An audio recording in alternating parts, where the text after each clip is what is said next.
अध्याय 1 मातृभूमि पुस्तक मल्हार विषय हिंदी कक्षा 6।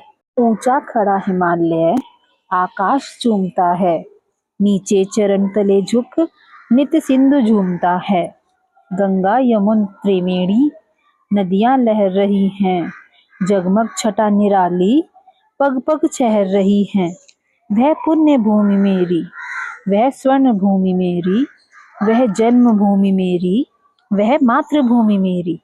झरने अनेक झरते जिसकी पहाड़ियों में चिड़िया चहक रही है वो मस्त झाड़ियों में।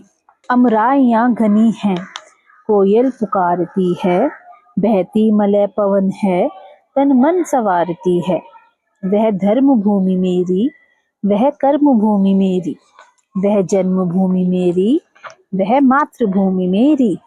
जन्मे जहाँ थे रघुपति, जन्मी जहाँ थी सीता, श्री कृष्ण ने सुनाई वंशी पुनीत गीता।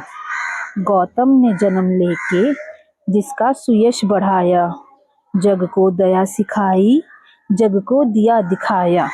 वह युद्ध भूमि मेरी, वह बुद्ध भूमि मेरी, वह मातृभूमि मेरी, वह जन्मभूमि मेरी। कवि से परिचय।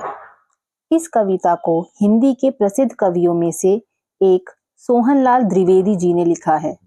उनका जन्म आज से लगभग 125 साल पहले हुआ था। उस समय अंग्रेजों का भारत पर आधिपत्य था। उन्होंने अपनी लेखनी से अंग्रेजों का विरोध किया।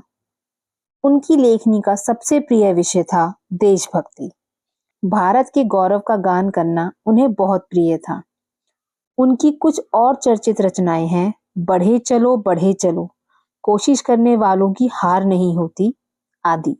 मातृभूमि कविता का सारांश। यह कविता भारत देश की प्राकृतिक सुंदरता, धार्मिक महत्व और ऐतिहासिक गौरव का वर्णन करती है।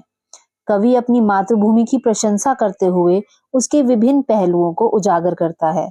हिमालय की ऊंचाई, गंगा और यमुना नदियों की पवित्रता, देश की धार्मिक विरासत और प्राकृतिक सौंदर्य जैसे तत्वों को कवि ने अपनी कविता में बड़े ही भावुक तरीके से प्रस्तुत किया है। कवि ने भारत को एक धर्म भूमि, कर्म भूमि, युद्ध भूमि और बुद्ध भूमि के रूप में भी चित्रित किया है। भारत में जन्मे महान व्यक्तियों जैसे राम, सीता, कृष्ण और बुद्ध का उल्लेख करते हुए कवि ने देश के गौरवशाली इतिहास को याद किया है।